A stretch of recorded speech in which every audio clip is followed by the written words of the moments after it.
Hola, ¿qué tal amigos? Bienvenidos. En esta ocasión vamos a analizar el caso Sobornos hasta la casación con la doctora Judy López. Bienvenida. Buenas tardes, abogado Mario, ¿cómo está? Qué gusto, gracias por su invitación. Gracias a usted, doctora, por permitirnos esclarecer de alguna forma este juicio, conocido como el juicio del siglo, que ha sido de una forma tan acelerada y que ha dejado muchos vacíos jurídicos legales que queremos que usted nos aclare en este momento. Muchas gracias. Adelante. Así es, Mario, así es. Bueno, pues estoy a sus órdenes. Plantéeme las dudas que usted quiera tratar, sobre los temas que quiera tratar, y pues yo con gusto les responderé. Doctora, ¿qué opina sobre el caso Sobornos desde el punto de vista jurídico? Bueno, abogado Mario, la opinión puede ser muy larga, porque realmente va a estar dotada de varios matices. Em, Yo tengo una intervención en el canal de YouTube que ha sido muy vista, que la produje a raíz de que sale la sentencia del caso Soborno en primera instancia. Entonces, lo primero que debemos plantear es que, amén de que pueda gustarle o no a muchas personas, la opinión técnico-jurídica que tengamos, amén de que a muchas otras eh, le puede importar mucho, nosotros estamos aspirando, en primer lugar, a que se analice desde el punto de vista enteramente técnico, enteramente jurídico y con una opinión neutral. ¿Por qué? Obviamente, como ser humano, todos tenemos ideologías, pensamientos, inclinaciones sociales, políticas. Eso es indiscutible, porque somos así los seres humanos. Pero muchas veces tratamos de empañar este tipo de razonamiento, tratando de justificar cuando no tenemos argumentos con que lo que está ocurriendo o la opinión, si es favorable, pues tiene que ver con que usted se identifica con esa ideología y si es desfavorable, pues usted se identifica con otra. No. En primer lugar, yo espero y aspiro a que nuestra audiencia, sobre todo cibernética, eh, tenga primero la mente abierta para comprender y la mente abierta para dejar libre el razonamiento para que cada uno pueda llegar a conclusiones. Pienso que con esa aclaración previa estamos entonces en condiciones de emitir la opinión que usted me pide. Bueno, técnicamente el caso Sobornos se tradujo en una sentencia que salió en primera instancia aproximadamente el 7 de abril de este año. Estábamos en plena pandemia y dentro de la agudeza de las medidas que se estaban sufriendo en el país, aún así se convocó la audiencia de juzgamiento para este caso. Este caso que involucra al expresidente Rafael Correa también involucra al ex vicepresidente Jorge Glass y a otros 19 acusados. Lamentablemente, cada uno tiene importancia porque cada proceso penal que se hace individualmente, tal y como es la responsabilidad penal. La responsabilidad penal se exige individualmente. De hecho, incluso en el artículo 54 del Código Orgánico Integral Penal de Ecuador, se nota y se evidencia esto porque se habla de la individualización de la pena como una obligación del propio juez. Pero ¿por qué hago esta alusión? Pues porque no se ha prestado tanta atención en el análisis del resto de los acusados, precisamente por la trascendencia e importancia de que en este proceso ha sido procesado, juzgado y finalmente ha sido sancionado una persona muy célebre para el Ecuador, que muchos aman, admiran, respetan y agradecen, y que otros detestan, odian y repudian. Solo una persona brillante es capaz humanamente de motivar estas emociones.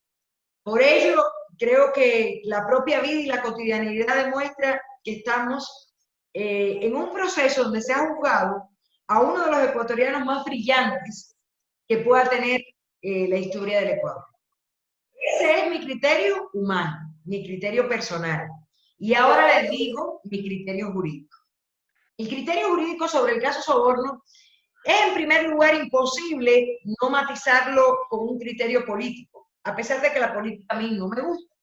pero sobre todo porque es desdeñable, porque lamentablemente se usan herramientas, instrumentos, vías que son muy cuestionables ética y moralmente.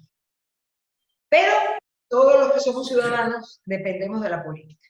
La política es parte de nuestras vidas.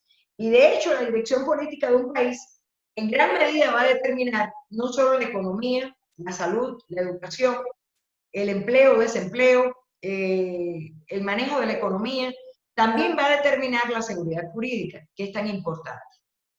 El caso Soborno, por tanto, ha sido una muestra y una evidencia, en mi criterio, de cómo funciona la política criminal en el país y de cómo está funcionando la administración de justicia en el Ecuador.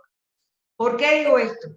Porque si este caso, donde se sabía que iban a haber miras internacionales y atenciones sobre él, donde realmente se iba a procesar y a juzgar no solo al expresidente Rafael Correa, que es un hombre brillante, erudito en muchas materias, conocedor, y eso lo demuestra cada día, también al ex vicepresidente Jorge Glass, pero además a un grupo de funcionarios y empresarios que también tienen una preparación intelectual importante y de respeto. Si en este caso, donde los juzgados y procesados son este tipo de personas y el sistema judicial comete tantos errores a la hora de administrar justicia, sigo teniendo la mayor de las preocupaciones en qué ocurre cuando el sistema judicial ecuatoriano juzga previo proceso penal y finalmente determina una sanción en contra de un ciudadano común. ¿Por qué digo esto? Porque hemos tenido muestras de errores judiciales que no solo van a la forma, sino incluso al fondo. Errores judiciales que vulneran el debido proceso de inicio a fin en el caso Soborno. Y que asimismo, al vulnerar el debido proceso, transgreden el fondo del asunto. Hay quien piensa que la forma no es tan importante. No, forma y fondo son igualmente importantes, abogado. ¿Por qué le digo esto?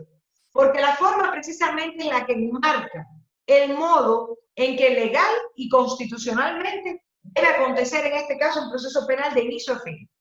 Y el fondo es sobre la litis, sobre la cuestión a debatirse. ¿Ya? De este modo, cuando analizamos la sentencia del caso Soborno, que inicialmente fue notificada con unas 613 páginas y luego, días después, se emitió una nueva notificación como parte del contenido de la sentencia, ahí comienza a demostrarse a la luz pública, en todo caso, la inestabilidad y la falta de formalidad y solemnidad tratada en este caso. No puede negarse que la justicia es una actividad que en cualquier país que amerita solemnidad, que amerita excesiva seriedad y que amerita también en todo momento, y eso tenemos que tenerlo en cuenta, amerita la formalidad y el respeto a las reglas, normas legales, tanto impuestas por las leyes del ordenamiento jurídico interno, como por las normas constitucionales y como las normas acogidas por el Estado ecuatoriano cuando ha firmado como país signatario cualquiera de los tratados internacionales que tratan de garantizar el respeto de los derechos que conforman el debido proceso. Entonces, ahí está la primera evidencia. Y luego, como era un caso con fuero especial, por la especial función que tenían la mayoría de los enjuiciados, pues ese fuero especial los arrastra a la Corte Nacional de Justicia. Y esto que pudiera ser bueno para algunos casos, porque se supone y presume que en la Corte Nacional de Justicia de cualquier país están los jueces más capacitados, más preparados, y en la materia penal, pues los más preparados penalmente. Porque igualmente la justicia, como la medicina, se va dividiendo en especialidades. Hay jueces que son competentes para lo civil y no han sido nombrados como competentes para lo penal. Entonces, se asume que los jueces de la sala especializada en los asuntos penales en la Corte Nacional de Justicia del Ecuador sean los jueces más preparados. Sin embargo, ya nosotros dejamos al descubierto, desde una opinión técnico-jurídica, unas vulneraciones hubo en ese primer proceso de enjuiciamiento. Tanto como una motivación, que es un principio legal constitucionalmente establecido en el Ecuador, establecido además en la Convención Americana de Derechos Humanos, establecido además en el Código Orgánico Integral Penal y que obliga a los jueces a fundamentar tanto los hechos como los fundamentos y argumentos de derecho en que se basa para poder llegar a una conclusión, en este caso que pudiera ser ratificatoria del principio de inocencia, hay que fundamentarla, o condenatoria, con más razón hay que fundamentarla. En cualquiera de los dos casos, el juez tiene que fundamentar. ¿Por qué? Porque recordemos que el proceso penal, en primer lugar, es el más aflictivo de todos los derechos y de todas las ramas del derecho. En el proceso penal se vulneran bienes jurídicos. La persona que actúa como sospechoso, procesado y luego acusado en el proceso penal, se le están imputando la afectación, ya sea por daño o por el hecho de poner en peligro bienes jurídicos tan importantes como la vida, la salud, la integridad física, el patrimonio, la administración del Estado, la fe pública, la economía. Todos estos bienes jurídicos están agrupados por familias de delitos. Y entonces, cada uno de estos bienes jurídicos, en esa familia de delitos, agrupa una serie de delitos que tienen como denominador común que atacan o afectan al mismo bien jurídico. Pero esos delitos que están tipificados y tienen como el principio de tipicidad demanda una serie de elementos normativos, esos elementos normativos deben integrarse juntos. En el caso que nos ocupa, se habló siempre de un delito de cohecho y de un delito de cohecho agravado. Ese delito de cohecho tiene que estar tipificado de inicio a fin en la norma, pero asimismo, esa es la tipicidad subjetiva, la que crea el legislador. Asimismo, hay otra tipicidad, que es la objetiva, que es los hechos que ocurrieron en la realidad. ¿Cuál es la tarea del operario del derecho penal?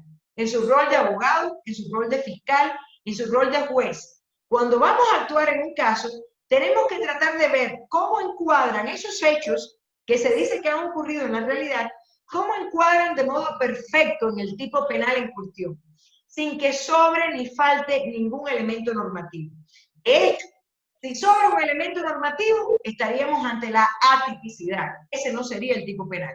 Y si falta algún elemento normativo, igualmente estaríamos ante la atipicidad. No sería el tipo penal. Si la atipicidad existe, entonces se vulnera el principio de tipicidad y por ende no podríamos estar ante un tipo penal adecuado. Es posible que haya hechos que no encuentren tipo penal donde encuadrarse, porque falta tipicidad en muchos casos, y es posible que los operadores del derecho se equivoquen a la hora de encuadrarlo. Ahora, con respecto al delito de cohecho, no basta con que se integre el delito, ¿ya? Con que describamos el delito y que la conducta descrita en la realidad encuadre perfectamente en ese tipo penal. El asunto es que para poder exigir responsabilidad penal a las personas, es necesario, en primer lugar, vincular a esa persona con ese hecho. Eso es lo que se conoce en derecho penal como nexo causal, ¿ya? Y ese nexo causal generalmente va a estar conformado por los elementos probatorios que van a conformar nada más y nada menos que un lazo con el cual usted puede enlazar este hecho con un individuo, con 2 individuos, con 20 individuos, con 25 individuos. Este nexo va a estar conformado por los elementos probatorios que han de demostrar la responsabilidad penal del individuo que ha sido sospechoso en investigación previa si la hubo, procesado a partir de la instrucción fiscal, juzgado a partir de la apertura a juicio y sancionado una vez que existe emitida la sentencia. Siendo así, queda claro, me imagino entonces, que ese nexo causal es el lazo que debe construir dentro de las garantías del debido proceso el titular de la acción penal pública. Y siendo el cohecho un delito perseguible, en este caso públicamente, o sea, la acción penal pública, el titular de la acción penal pública es la Fiscalía. ¿Qué queremos decir en breves palabras? Que es la Fiscalía, la persona, la entidad encargada de demostrar la responsabilidad penal de ese individuo en ese hecho delictivo. Ahora bien, para eso se necesita conocimiento del derecho penal sustantivo, no solo del derecho penal adjetivo. El derecho penal adjetivo es la parte procesal del derecho penal. Y esa parte procesal, siempre le explico a mis estudiantes, son las vías, ¿ya? Por las cuales ha de circular el tren. El tren es el derecho penal y usted tiene que fabricar vías para que ese tren circule. Si no existen las vías, el tren puede tener mucho contenido, pero no tiene cómo circular. Entonces, por eso la parte procesal penal establece una serie de procedimientos que se van adecuando según el caso, porque también influye ahí el principio de tipicidad. Una vez que estamos ante un proceso penal adecuado, ante un juez de lo penal competente, con un hecho que reviste características de delitos, hay que ir nuevamente al derecho penal sustantivo, porque el único modo de enlazar a una persona con un delito es demostrando uno de los posibles niveles de participación, que en este caso el Código Orgánico Integral Penal del Ecuador prevé en el artículo 42 y 43. Y que sea de paso, hay formas de participación como la autoría y la complicidad. La autoría tiene la forma de participación de autor directo. El autor directo va a ser aquella persona que ejecuta el hecho por sí mismo, de su propia mano.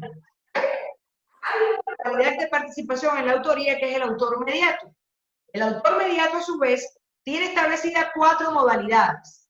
Es decir, el autor que manda, el autor que coacciona, el autor que instiga el delito, el autor que organiza el plan delictivo en caso de que haya una organización delictiva, y está también el coautor. Sobre los autores me voy a volver a referir, pero no quiero dejar de hablar, interrumpir lo de la participación. El coautor va a ser el autor que coadyuva, que coopera de un modo imprescindible y determinante en la comisión del delito. Tan determinante es que sin su ayuda no hubiese podido cometerse el delito. Y por último, como forma de participación en la legislación penal ecuatoriana, encontramos la complicidad. La complicidad es muy parecido al coautor, pero ya el cómplice va a participar en un modo secundario, no determinante, no principal. Él también ayuda, pero de un modo secundario. Sin la ayuda del cómplice, el delito se podría cometer. Sin la ayuda del coautor, no se podría cometer el delito. Planteada esta forma de participación, hay un gran dilema en el caso sobornos cuando, a pesar de hablar de una organización delictiva, que ya dijimos en nuestra conferencia sobre este tema, que no fue definida, porque no se puede confundir un sistema de gobierno, una estructura gubernamental llegada a ese punto por elecciones, con lo que puede ser aparejadamente una organización delictiva. No existieron los elementos en esa sentencia descritos desde el punto de vista fáctico para poder argumentar que realmente existía una organización delictiva. Pero además resulta contradictorio, porque si el tribunal sentenciador da por probado, tiene la convicción de que existió una organización delictiva, entonces obviamente tendrían que endilgar o imputar al expresidente Rafael Correa el mando de esa organización delictiva en su capacidad y en su rol de presidente de la República. Si es que lo quieren contrario a derecho, contrario a la lógica, contrario a la razón, si es que lo quieren llevar a ese concepto.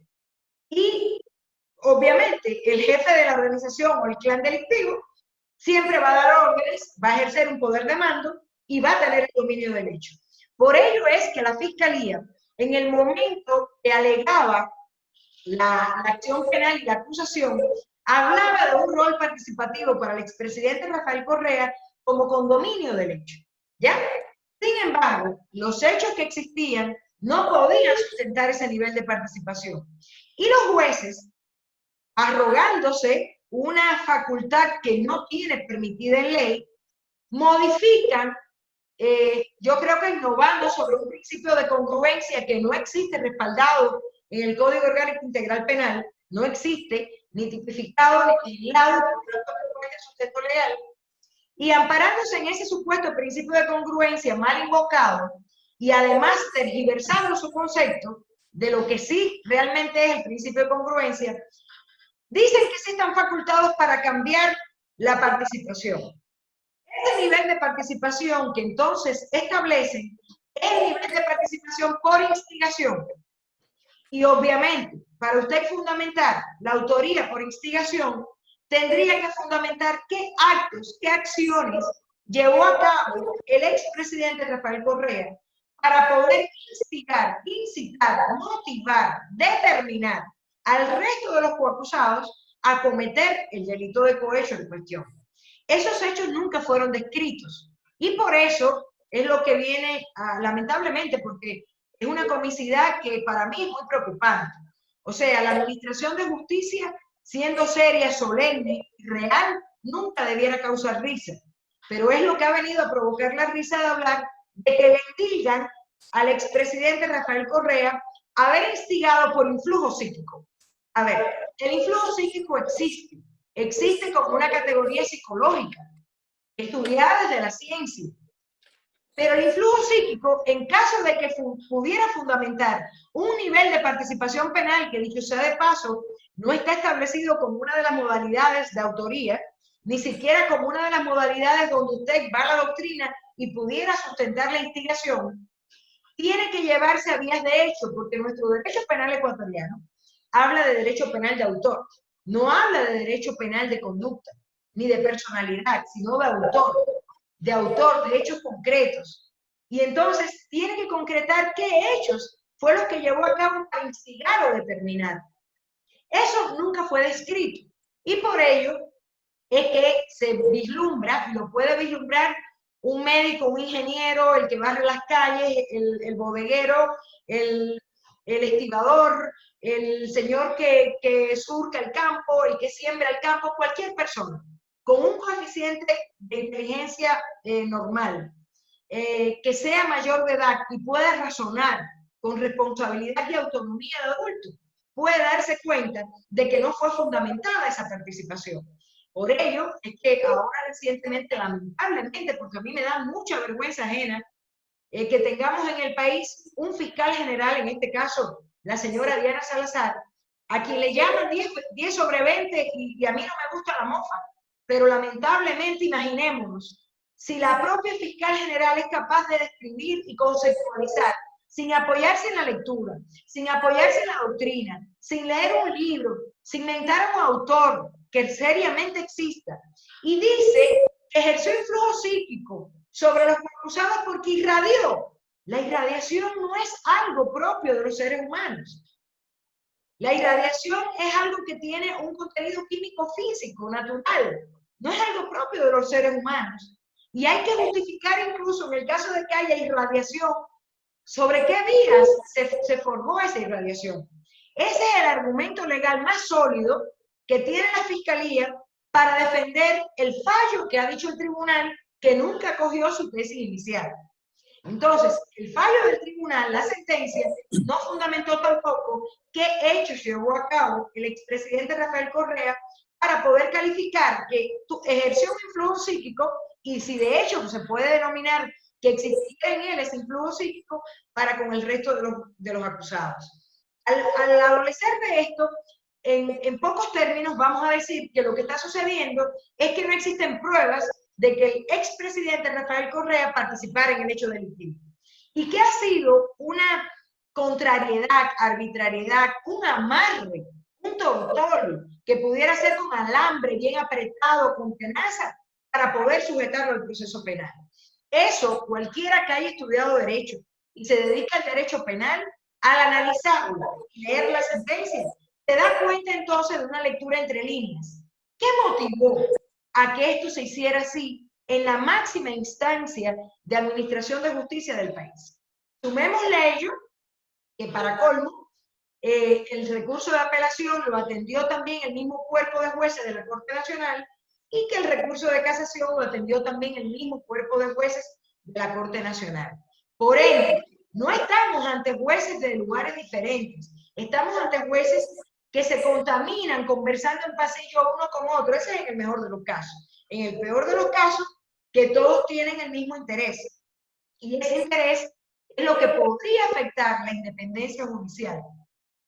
Y que si bien no podemos decir que fulano de tal o el juez de tal nombre o el otro no es independiente judicialmente, en este momento, de acuerdo al resultado del proceso del caso Sobornos, sí podemos llegar a decir, como conclusiones en este caso mías, tenemos una fiscal general que no representa a la Fiscalía General del Estado, que no denota capacitación técnica suficiente para ocupar el cargo que ocupa, y que lamentablemente transmite todos esos errores al resto de fiscales en el país. Porque si la propia fiscal general comete errores de tal calibre, ¿qué podremos esperar entonces de fiscales que supuestamente se han superado menos? Yo pienso que no. Existen muchos mejores fiscales que ella técnicamente en el país. pero lamentablemente eso es lo que ella transmite, y no por irradiación, sino porque lo transmite a través del ejemplo, de su cotidianeidad, de su desenvolvimiento. Y por otra parte, estuvimos en procesos que fue llevado por jueces que demostraron con lo forzado de su fallo y con lo arbitrario de sus argumentos que no eran independientes judicialmente.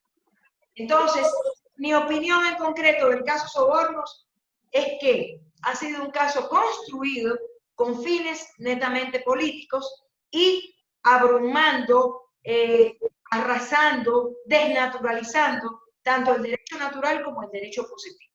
Ha sido una muestra y lamentablemente para el mundo, quien estudie esta sentencia se dará cuenta de que si esos son nuestros jueces superiores, los ecuatorianos estamos desprovistos de justicia. No sé si con eso habré contestado su pregunta, abogado. Gracias, doctora. Muy clara. Está claro que la justicia ecuatoriana a nivel internacional ha quedado muy mal parada. Y eso me lleva a una pregunta. ¿Qué ocurre o qué debería ocurrir cuando un proceso penal contiene una serie de violaciones? Es lo que me pregunto, y quizás la mayoría de nuestros seguidores también quieren saber qué es lo que debería ocurrir en estos casos. Tienen la palabra. Sí, abogado. A ver, cualquier obra humana es imperfecta. Yo me equivoco a diario. Imagino que usted también se equivoca. Se equivoca el presidente. Bueno, este se equivoca más que ninguno, pero cualquier hombre en el cargo de presidente se equivoca. Se equivoca el fiscal, se equivoca el profesor, se equivoca el estudiante, se equivoca el que limpia la calle, se equivoca el jardinero y también se equivocan los jueces. Pero ¿por qué le hago todo este recuento? Porque todos somos seres humanos. ¿Ya? Todos nosotros, nuestra obra va a ser susceptible de errores. ¿Qué ocurre entonces? Como el proceso penal es tan aflictivo, porque al afectar bienes jurídicos importantes, las consecuencias jurídicos penales que prevé el derecho penal para esa afectación de bienes jurídicos son muy lacerantes, muy aflictivas. Tal es el caso que a través del derecho penal todavía existen estados que pueden destruir la vida de una persona imponiendo la pena de muerte. Existe la privación perpetua de libertad, y en el Ecuador la más grave de las penas es la privativa de libertad, que puede llegar hasta 40 años de prisión. Entonces, si se afectan estos bienes jurídicos como respuesta al delito cometido previamente, el proceso penal adecuado, debido y respetando todos los derechos y garantías, y se justifica la imposición de penas tan severas, quiere decir que esa decisión tiene que ser susceptible de ser revisada por instancias superiores, obviamente por jueces superiores. Lo que ocurre en la normalidad es que en primera instancia, digamos, sale una sentencia condenatoria y esa persona que es sancionada por un tribunal de garantías penales en el Ecuador puede recurrir su fallo para que lo examinen los jueces de la Corte Provincial del territorio donde se encuentran. ¿Ya? Estos jueces de la Corte Provincial ya tienen una jerarquía superior a los de primera instancia y se presume y supone que estos jueces además tienen una preparación, una capacitación profesional superior también. Pero ese fallo en apelación de los jueces de la Corte Provincial, sea favorable o desfavorable al recurrente, ese fallo también tiene que ser revisado por jueces superiores. ¿Por qué? Porque el Código Orgánico Integral Penal también prevé el recurso de casación. Y esos jueces superiores, en un caso normal, serían los jueces de la Corte Nacional de Justicia. Primera curiosidad, que es así, cabe legalmente, es que los jueces de primera instancia, apelación segunda instancia y casación como otra instancia, revisora del proceso, en el caso de sobornos, fueron los mismos jueces que conforman la Corte Nacional de Justicia. Eso creo que funciona desfavorablemente. Lo que debió ocurrir es que denunciadas, tal y como en derecho corresponde, en el ejercicio del derecho de impugnación que tenemos todos los ciudadanos ecuatorianos contra resoluciones judiciales o administrativas que deciden sobre nuestros derechos y deciden de forma definitiva, debió ser anulada en apelación. ¿Por qué? Porque es una sentencia contradictoria, inmotivada o motivada defectuosamente, violatoria de garantías procesales tales como el derecho a la defensa, violatoria del principio de contradicción, violatoria del principio de igualdad. ¿Por qué digo todo esto? Bueno, ahora también he salido a relucir. En circunstancias normales, la prueba de un acusado contra otro acusado en el mismo proceso no debe ser prueba plena. Y no puede usarse como testigo a alguien que también es acusado en el proceso. Una cosa es la cooperación eficaz y otra cosa es que usted cambie la figura penal del testimonio. Entonces, ese testigo, si usted lo va a usar como testigo, aun cuando también es acusado, tiene que estar sometido a contradicción por las partes procesales. Tiene que rendir el testimonio de modo que cada uno de los sujetos procesales pueda preguntar y repreguntar para poder esclarecer los hechos. No existe igualdad si no se admitió, por ejemplo, el informe pericial con respecto a la validez probatoria de algo. Porque incluso también se puede agregar pruebas nuevas temporariamente. En caso de que no lo anunciase en el momento de la evaluatoria y preparatoria de juicio, cuando es trascendente para el proceso, usted lo puede proponer como prueba nueva. El 617 autoriza perfectamente a ello. Entonces, quiere decir que prefirieron obviar, y al preferir obviar la prueba que se estaba alegando sobre el dichoso cuaderno de Pamela Martínez, pues se estaba vulnerando el derecho de igualdad, el derecho de libertad probatoria, el derecho de igualdad de armas, el principio de contradicción, porque igualdad de armas significa que si vamos a un duelo, ambos han de tener las mismas reglas, a la misma distancia, cada uno con un revólver calibre 38 y ambos con los ojos abiertos. Si es con los ojos cerrados, ambos con los ojos cerrados, con la venda puesta del mismo modo, y ambos tienen que tener cargada el arma. Entonces, no es posible que usted vaya a un duelo donde debe regir el principio de igualdad y vayan unos armados y otros lleven un arma pero sin municiones, por ejemplo. O vayan unos armados con el arma pertrechada de balas y el otro vaya sin arma alguna. O vaya con arma blanca. Porque la proporcionalidad no va a estar vigente. Entonces, eso va a afectar el principio de igualdad. Entonces, desde ahí comienzan todas las violaciones que en apelación eran debatibles y que un buen juez hubiese anulado. Lo que debió ocurrir, abogado Mario, es que desde el momento que se recurre en apelación, no porque fuera Rafael Correa o el ex vicepresidente Jorge Glass o estuvieran involucrados toda una serie de funcionarios, sino porque el Ecuador, como todos los países, en la era que estamos en el siglo XXI, se tiene que caracterizar por administrar una justicia civilizada, garantista, pro homine, respetuosa del debido proceso. Y todo lo que no lo respete es nulo, aunque estemos juzgando, en este caso, a la persona, al presidente de Naciones Unidas, a la persona más célebre que hay en el mundo. Para bien o para mal, sea pobre o rico, sea presidente o sea un ciudadano común y corriente, hay que garantizarle el debido proceso con todas las garantías y derechos que este prevé. Entonces, desde ahí, desde que no se anula esta sentencia, que tiene tantos problemas, ya comenzamos entonces a afianzar lo que inicialmente teníamos como criterio con respecto a la sentencia de primera instancia. Lo que debió ocurrir es que esa sentencia fuera anulada en apelación, se retrotrajera todo hasta la audiencia evaluatoria y preparatoria de juicio y se diera la oportunidad de comenzar respetando todos los derechos y garantías. Y hago un paréntesis. Es posible que hubiera que retrotraerle incluso hasta la instrucción fiscal, porque me da la impresión de que varias de estas vulneraciones comenzaron en la propia instrucción fiscal, cuando se estaban agregando las pruebas. Porque, dicho sea de paso, la Fiscalía está obligada a ser objetiva. Y la objetividad, que es un principio que establece el Código Orgánico Integral Penal, en el numeral 21 del artículo 5, significa que está obligado a investigar tanto las pruebas de cargo como de descargo. Había muchas pruebas de descargo a favor de todos estos procesados. Y la Fiscalía se portó como verdugo, no como Fiscalía. No fue objetiva para nada.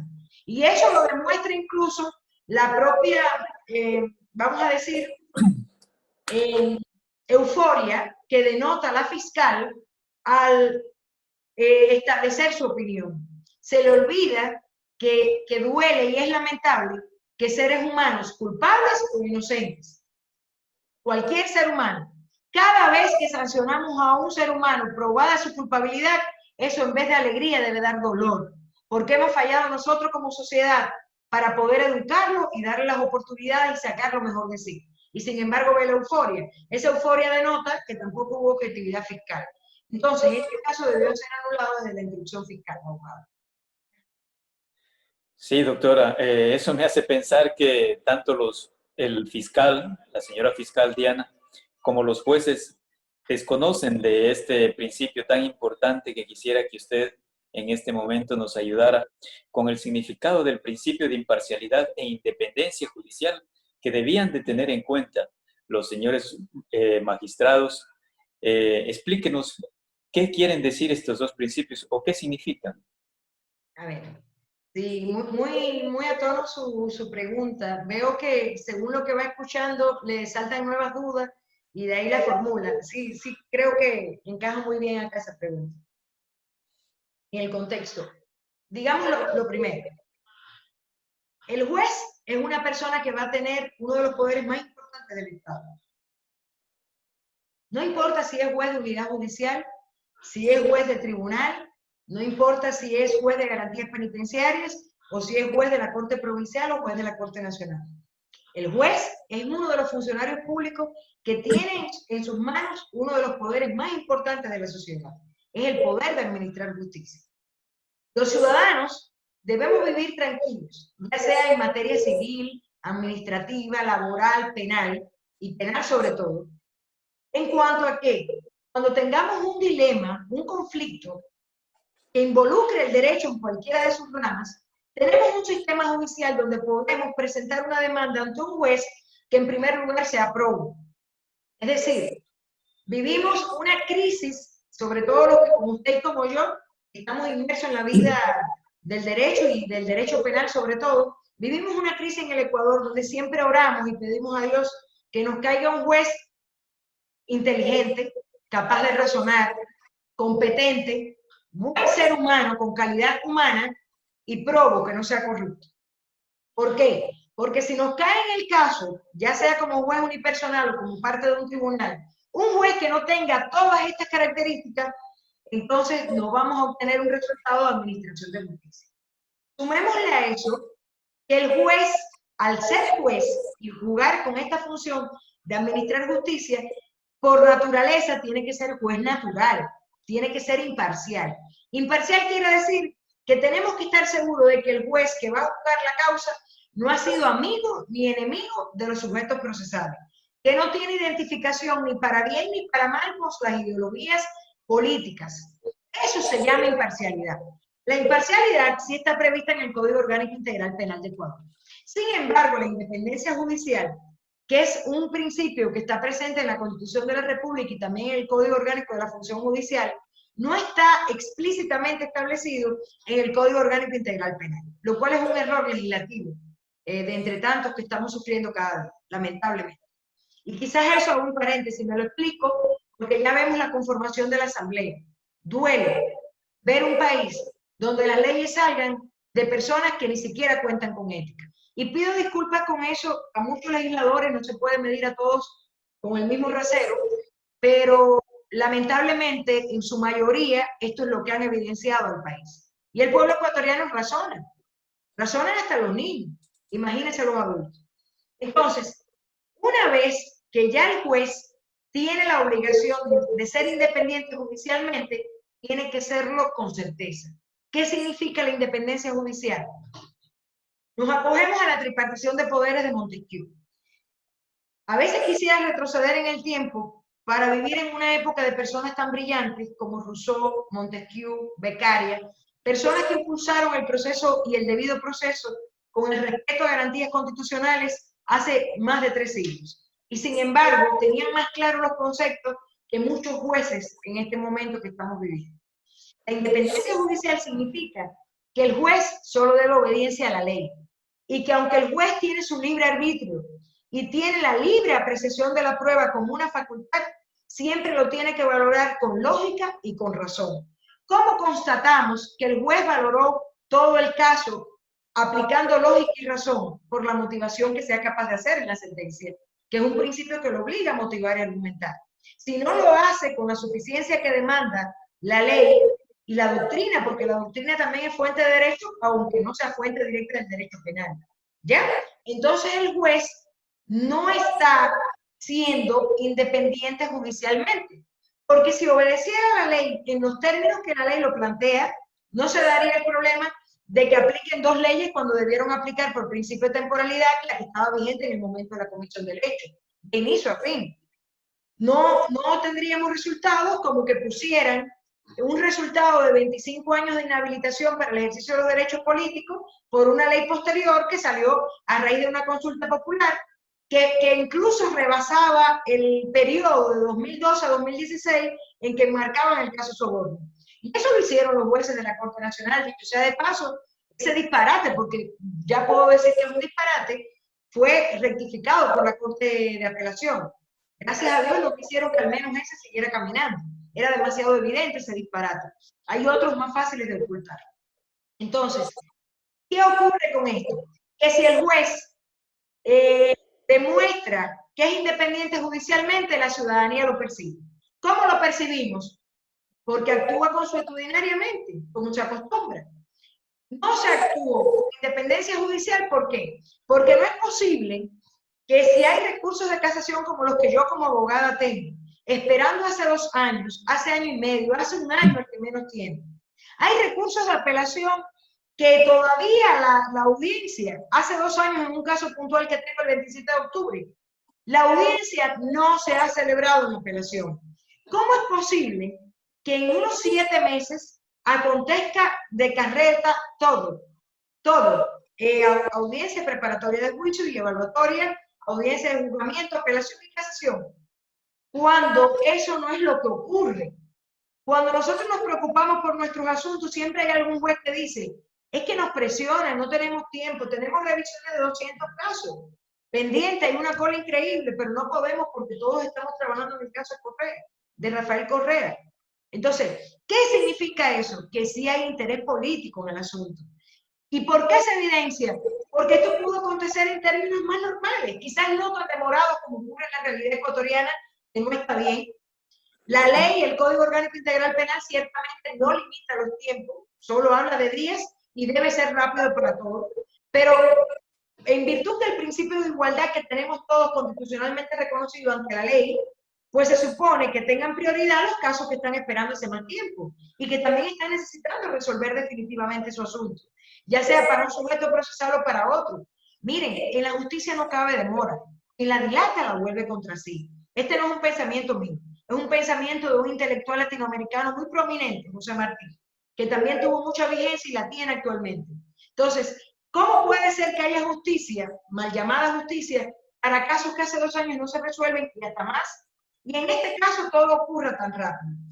Juega entonces con el hecho de la ocurrencia de un fenómeno político importante en nuestro país, que son las elecciones.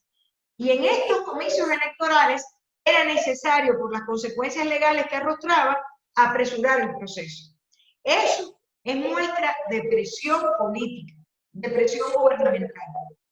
Pero además, cuando un juez observa errores que está consciente de que existen y no es capaz de anularlo, tenemos 2 interrogantes. La primera, ¿por qué es juez si no está capacitado para ser juez?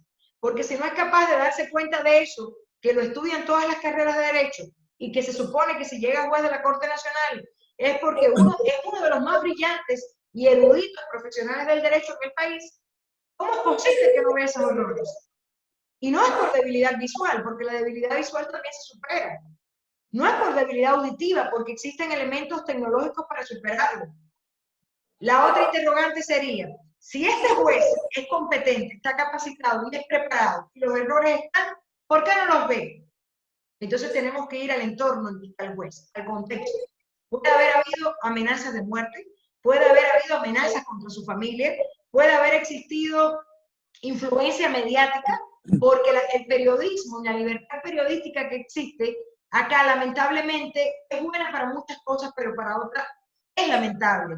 Es desde nada, porque en este caso, la influencia que hace el periodismo va preparando en la mente del ciudadano ecuatoriano un fallo anticipado, y el juez también es ciudadano ecuatoriano, y también está siendo bombardeado por los medios de prensa, periódicos, radio, canales de YouTube, redes sociales y también por los noticieros de televisión y los canales televisivos. Entonces, todo eso es una presión indirecta que se ejerce en el juez. Seguimos. Los intereses personales del juez, que en vez de ser juez natural e imparcial, tenga determinados intereses personales o perspectivas prometidas por el gobierno de turno. Entonces ya no está siendo imparcial y, por supuesto, de carambola ya no está siendo independiente. Y lo más evidente, las propias presiones. A un juez no hay por qué llamarlo a su despacho para preguntar siquiera cómo está el caso soborno, porque eso indirectamente ejerce una presión. Y sobre todo si la persona que llama es una persona que ocupa un cargo importante en el gobierno. Entonces, la independencia judicial es un principio que debe primar para que los ciudadanos confiemos en que cuando vamos a poner en manos de un juez el hecho de dirimir un conflicto legal, ese juez es natural, imparcial e independiente. Y que va a decidir únicamente por lo que dice la ley. Los casos no se pueden feriar, los casos no se pueden vender. El juez que vende un caso o que le pone precio a dar la razón que legalmente está establecida para un caso no debiera llamarse juez. Y esa es la realidad que estamos viviendo todos. A diario, ejemplos tenemos. Entonces, no puedo decir con hechos concretos quién llamó, quién presionó, pero con lo que vivo como ciudadana veo a diario la presión mediática, política, económica, que se ha ejercido sobre estos jueces, sobre todo los jueces que participaron en el caso soborno. Y al limitar esa independencia judicial nunca vamos a obtener sentencias justas, que es lo que se busca. Porque sí, y abogado, déjeme hacer un paréntesis. Sí, en el caso soborno hubiese prueba suficiente que justificara la responsabilidad penal del expresidente Rafael Correa, esta abogada que está aquí, igual que la ha analizado varias veces y ha esgrimido su criterio, esgrimiría el criterio halagando los aciertos de los jueces, pero lamentablemente no los tuvo. Y por ende, en mi criterio ciudadano, el expresidente Rafael Correa, el exvicepresidente Jorge Glass y todos los acusados en este proceso siguen siendo inocentes, porque no se puede llegar a la conclusión de un fallo condenatorio de culpabilidad tras un proceso tan afectado por las vulneraciones al debido proceso. Muy clara, doctora, en sus comentarios, en su análisis. Estamos entendiendo que esta justicia selectiva y tan acelerada con la que se ha llevado el proceso, ya que otro expresidente también tiene, como por ejemplo el doctor Yamil Mawad, que lleva 20 años esperando justicia. En esta justicia, que en 8 meses, 7 meses, se hizo de manera inmediata un proceso que se ha llegado a la casación. Ahora nos preguntamos, ¿qué es la casación? Explíquenos, doctora, a todos los que la estamos observando y la seguimos, ¿qué es la casación? ¿Qué es el recurso de casación? Abogado Mario, la casación es un recurso que ciertamente en la legislación penal ecuatoriana está concebida como un recurso extraordinario. Es parte de los medios de impugnación que están previstos en la parte procesal del Código Orgánico Integral Penal. Pero la casación tiene historia, es un recurso que tiene su fundamento doctrinal y se basa sobre todo en aquello que buscamos los seres humanos, que es el doble conforme. Por poner un ejemplo, una persona va al médico, le da un diagnóstico desfavorable con respecto a su salud, un diagnóstico terminal y grave, y generalmente ese doctor trata de buscar la opinión de otro médico y busca recomendaciones, ¿ya? Para ver si coincide o no en el diagnóstico. Y a veces busca hasta la opinión de un tercero para que sea impar.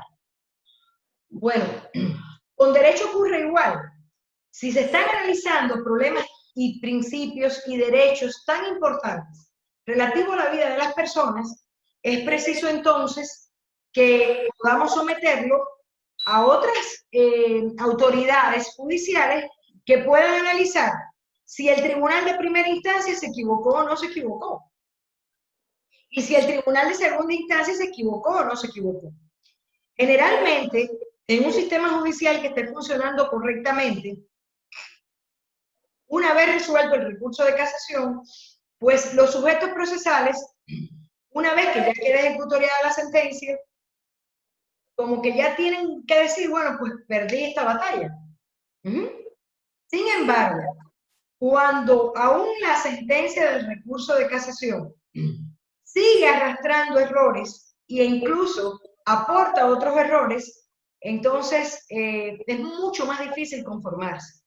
Porque yo siempre digo, cada vez que ejerzo como abogada defensora y sostengo una tesis técnicamente fundamentada, siempre digo que una buena motivación de un juez hace hasta que uno acepte la derrota, la acepte y la comprenda. Una mala motivación nunca te va a dejar tranquilo porque no te va a convencer, simplemente porque no hay sustento, o probatorio, o de fundamentos legales, fácticos, sustantivos, adjetivos, no los hay. Entonces, la casación es un recurso en el cual, una vez resuelto el recurso de apelación contra esa sentencia de apelación de segunda instancia, la persona que está inconforme con el resultado de esa sentencia tiene el derecho a impugnar. Por eso yo hablaba de medios impugnatorios. Son los medios que establece el proceso penal para poder usted hacer valer el derecho que le implica el principio de impugnación. El principio de impugnación que también está establecido en el Código Orgánico Integral Penal, que es un derecho que tenemos todos. Cuanta resolución judicial sea impugnable, yo como sujeto procesal tengo el derecho a impugnar. Entonces, con la sentencia de casación, si me permite, abogado, una vez que ya la he valorado, le voy a hablar de algo que me asombra muchísimo. Existe un principio, de entre los tantos principios que existen en el Código Orgánico Integral Penal, artículo 5, que yo se lo voy a leer por el protagonismo que gana. Este es una violación nueva. O sea, se han arrastrado la serie de violaciones no subsanadas, excepto que en apelación se restauró lo mal hecho de decir que se aplicaba una sanción de 25 años de inhabilitación, es lo único que se subsanó, pero subsistieron muchos errores técnicos, procesales, legales. Y ahora en casación veo que se ha dispuesto que el expresidente Rafael Correa, me voy a referir a él, sea, digamos, limitado, privado, es la palabra, y disculpen, andaba buscando la palabra exacta, sea privado de gozar de su pensión vitalicia. ¿Ya? Eso nunca se habló en el proceso. No se habló ni en primera instancia, ni se habló en segunda instancia. ¿Qué ocurrió de acuerdo a la historia? Que esto va a pasar a la historia y obviamente no solo lo estudiaremos en las universidades, sino lo recordaremos. Al menos las personas que tengamos buena memoria lo recordaremos. Como un caso único, sui generis, y un caso para aprender mucho, sobre todo, qué abogados no queremos tener, qué fiscales no queremos tener y qué jueces no queremos tener. Y tratar de eliminar las causas que provocan que existan ese tipo de abogados, ese tipo de fiscales y ese tipo de jueces. Sin respeto ninguno al debido proceso, el Tribunal de Casación priva al expresidente Rafael Correa de su pensión vitalicia, empeorando la situación personal del procesado y ya sentenciado. Cuando hay una garantía del debido proceso que igualmente estudia la doctrina, que en latín llamamos non reformatio imperius, y que en español conocemos prohibición de reforma en peor, que lo va a tener como garantía la persona para poder recurrir tranquilamente. Porque entonces, si el recurso se va a comportar como un efecto boomerang, que yo lo llevo a someterlo a la valoración de jueces superiores y más preparados, para que corrijan lo mal hecho, y resulta que los jueces superiores y más preparados no lo van a corregir, sino que lo van a empeorar, entonces nadie va a hacer uso del recurso de apelación ni de casación, porque vamos a tener el miedo. Mejor me quedo así porque sí empeora.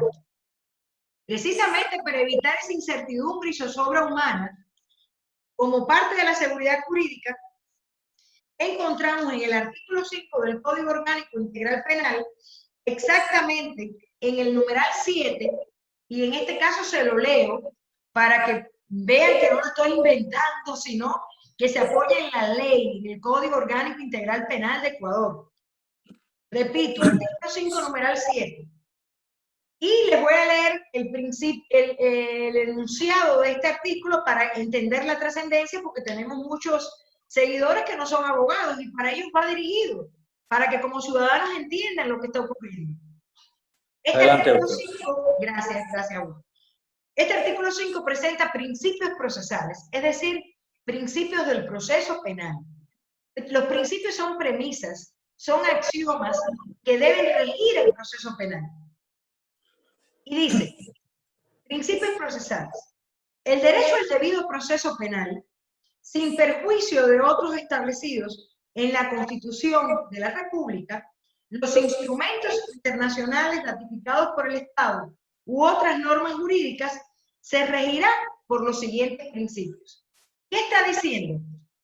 Que el proceso penal, para ser debido, debe cumplir con todos estos principios y que el cumplimiento de estos principios no afecta ni objeta para nada el cumplimiento de otros principios que no están enunciados aquí, pero que sí están reconocidos tanto en la Constitución de la República como en los tratados e instrumentos internacionales.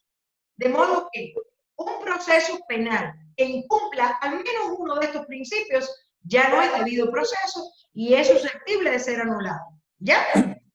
Ahora, como un plus, como, digamos, como un extra de las tantas vulneraciones y violaciones al debido proceso que ya estábamos padeciendo, los últimos jueces en el recurso de casación han vulnerado el principio de non reformatio impeius o de prohibición de reforma en peor, y han empeorado la situación del procesado, la situación personal. Miren el contenido, establece el numeral 7 sobre este principio. Al resolver la impugnación de una sanción, no se podrá empeorar la situación de la persona procesada cuando esta es la única recurrente. Señores, la Fiscalía aquí no recurrió. La Fiscalía no recurrió. Y el Procurador Judicial en representación del Estado, quizás como acusador particular, no recurrió sobre la esencia de ello. ¿Ya? Porque se planteó que el recurso que estaba haciendo era por la inconformidad con la reparación integral. Entonces, por garantía, nunca debió empeorarse la situación procesal y personal de los procesados, y en este caso, de Rafael Correa. De modo que estamos viendo ya como una justicia administrada con sentimientos, emociones humanas, y disculpen, pero lo voy a llamar por su nombre desde mi criterio y de acuerdo al derecho constitucional de libertad de expresión que tengo, y sobre todo desde el punto de vista técnico-jurídico como abogado y abogado penalista.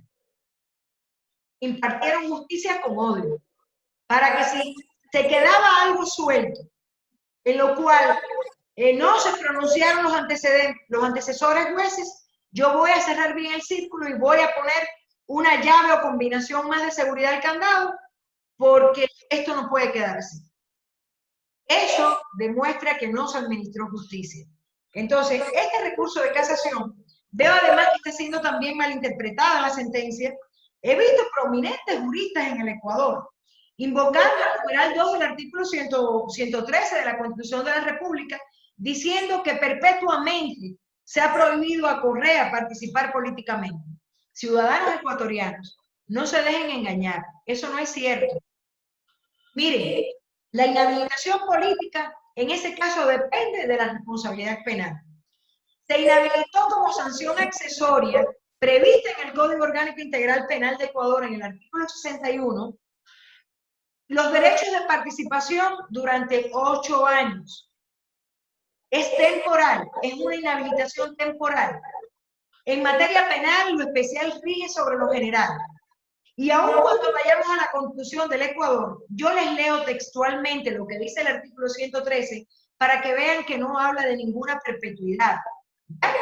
Dice, no podrán ser candidatos o candidatos de elección popular, 1, quienes al inscribir su candidatura tengan contrato con el Estado como personas naturales o como representantes o apoderados de personas jurídicas, siempre que el contrato se haya celebrado para la ejecución de obra pública, prestación de servicio público o explotación de recursos naturales.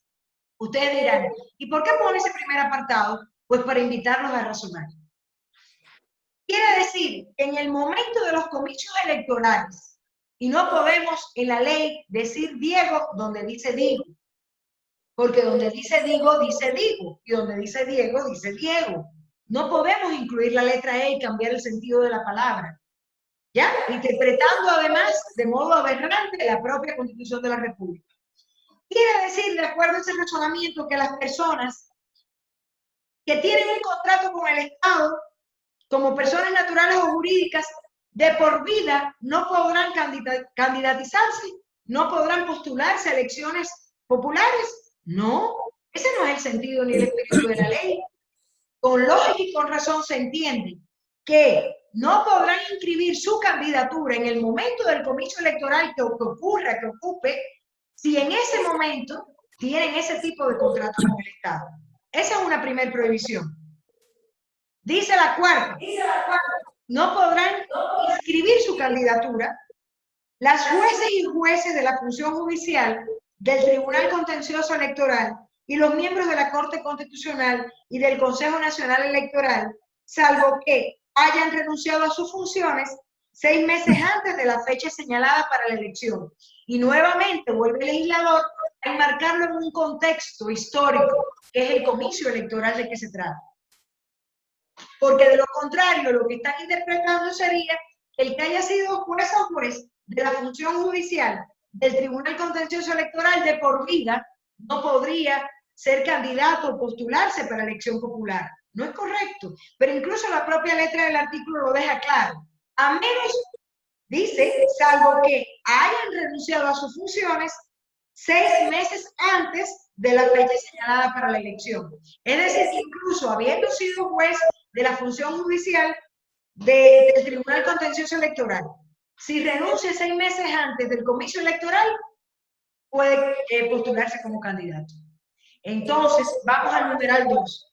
No podrán ser candidatos o candidatas a elección popular quienes hayan recibido sentencia condenatoria ejecutoriada por delitos sancionados con reclusión o por cohecho, enriquecimiento ilícito o peculado. Pero obviamente, si ha sido sancionado por cohecho, enriquecimiento ilícito o peculado, vas a cumplir la inhabilidad que te impone la sanción accesoria de inhabilitación de los ejercicios de participación por el tiempo que dure la sentencia, no perpetuamente. Entonces, esa perpetuidad la trajeron con todo gozo, pero ilegalmente, para tratar de exagerar la dimensión. Ya es bastante lamentable lo que se ha hecho en este proceso en muchos sentidos desde el derecho. Lo que más lamento yo es que se haya mutilado una ciencia jurídica tan linda como lo pueden ser el derecho penal y el derecho constitucional, y las dos de su mano. Recordemos que el derecho constitucional es escudo, mientras que el derecho penal es espada. No puede hincar la espada sobre el pecho del ser humano siempre y cuando el escudo del derecho constitucional lo proteja. ¿Qué sería el escudo? Los límites al poder punitivo del Estado. ¿Cuáles son esos límites? Los principios que en este caso regulan el debido proceso, que ponen límite a la arbitrariedad. Y sin embargo, aquí han sido inobservados, desoídos y fuera de toda contienda jurídica, de toda, digamos, contradicción procesal que pueda haber. Es evidente la cantidad de vulneraciones al debido proceso, puntualizando principios por principios, como ya le decía, doctor, incluso en el propio recurso de casación, los jueces de la Corte Nacional vulneran también el principio de prohibición de reforma en peor y empeoran las sanciones y la situación personal y procesal de los encausados.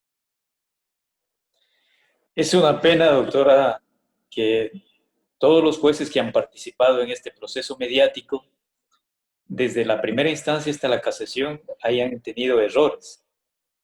En la primera instancia pusieron 25 años, cuando ellos saben bien que no tenían que haber pasado su inhabilidad a partir de los 8 años de que fue sentenciado. Y para rematar, el Tribunal de la Corte empeora la situación del expresidente. No han dado la talla en este proceso. Así es. Y por último, Doctora, me queda una pregunta. ¿Qué opinión legal le queda a usted de este proceso que hemos estado hablando con usted? Bueno, ya le he dado varias opiniones legales, abogado. En este caso, pudiera decirle unas puntualizaciones con respecto a opciones que quedan como posibilidad. Bueno, la sentencia quedará ejecutoriada no por el solo hecho de dictar sentencia, sino cuando se dicte razón de ejecutoría. Que obviamente eso va a suceder, nadie tiene duda sobre eso, porque para eso se hizo todo. Cuando el secretario pertinente, competente, asiente la razón de ejecutoría. Pero el proceso no está acabado, porque también existe el proceso, dentro del proceso penal, disculpen, la posibilidad del recurso de revisión. ¿Qué pasa? Que el recurso de revisión lo van a resolver los mismos jueces que ya han estado en primera instancia, en apelación y en casación. Entonces, obviamente, se puede pronosticar el futuro del recurso. El recurso de revisión y en Ecuador, entre sus causales, exige la existencia de prueba nueva. Y creo que pruebas nuevas están surgiendo muchísimas como para poder motivar el recurso de revisión. Pero voy a hacer mías las palabras de una joven periodista que admiro muchísimo por su valentía y también por su preparación técnica y cultural. Es Dayana Monroy, a pesar de que trabaja en Teleamazonas, pero es muy valiente la muchacha. Y dice, ¿pero a qué jueces se lo pedimos? Entonces, ¿ante quién podremos presentar el recurso de revisión? ¿No? La respuesta está. No obstante, quedan las vías legales que sí van a tener mucho éxito, que son ante la Corte Interamericana de Derechos Humanos y ante la Corte Penal Internacional. Obviamente, todos los ciudadanos del mundo, una vez agotadas las vías del derecho interno domiciliario, doméstico de cada país, podemos acudir ante ellos. Lo que lamentablemente son más lentas estas vías, pero aún quedan esas posibilidades, doctor. Todavía quedan esas opciones. ¿O queda otra opción? Queda la opción de que en el nuevo mandato presidencial que haya, sea de derecha, de izquierda, del centro, de otra galaxia, de donde sea, tengamos un gobernante digno, pulcro, que ame la patria, independiente a cualquier ideología política y económica, que quiere hacer bien al Ecuador, que depure el sistema judicial y que reanalice los casos. Y las verdades saldrán por sí solas. Eso creo que también es otra opción, lo que ya es un poco más utópica por el momento histórico que estamos viviendo. Bueno, doctor, espero haberle ayudado. ¿Alguna otra pregunta? No, doctora, todo muy claro, muy agradecido por su participación y le invitamos y espero que en una próxima ocasión nos pueda atender y explicarnos de manera tan clara para las personas que no han estudiado derecho y para los que nos dedicamos a esta profesión tan digna. Muy amable y muy agradecido. Gracias a usted, abogado Mario. Éxitos en sus funciones y que todo esté bien. Sabe que siempre cuentan conmigo. Un abrazo.